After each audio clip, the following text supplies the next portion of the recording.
Jadi saya ingin bertanya bagaimana sistem hidrolik ini memengaruhi ketinggian pada mesin tanam padi ini RTP.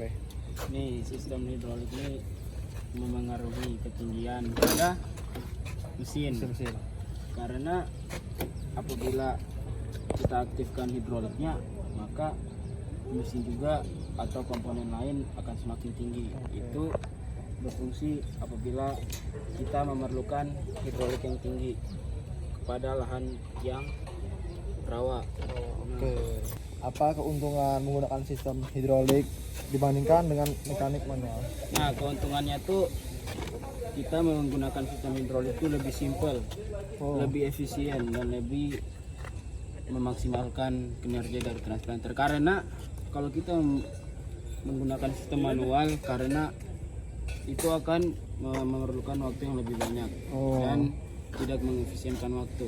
Kalau menggunakan hidrolik ini lebih presisi, lebih mengefisienkan waktu dan kerja kita lebih efektif. efektif.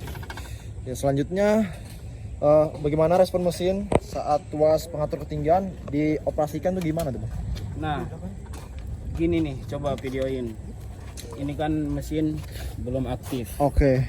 Saat dituas dijalankan ya, digerakkan, ini kan nggak naik. Tidak ada respon ya, Bang?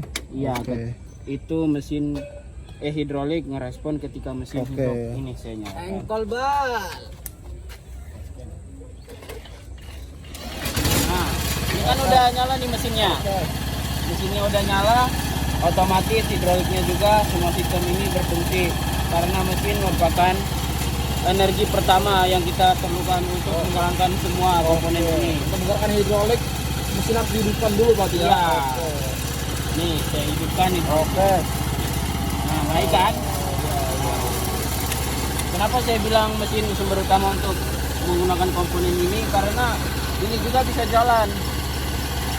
Karena mesin mempunyai tenaga yang dialirkan. Nah, kayak gini nih. Saya jalanin nih. Awas ya. Ini kita jalan. Kita bersihin lagi. Mundur bang. Mundur.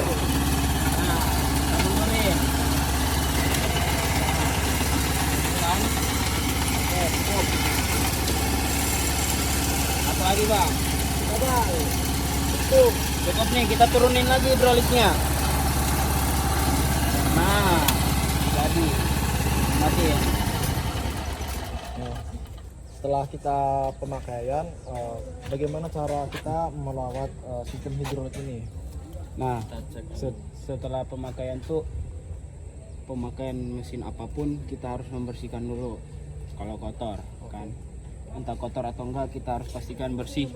Dan kemudian kita harus setelah jam kerja sesuai dengan mesin, kita harus ngecek olinya. Kalau masih kental ya boleh, masih bisa digunain. Kalau enggak udah gak kental, itu harus diganti karena mempengaruhi kinerja dari sistem hidroliknya, Bang.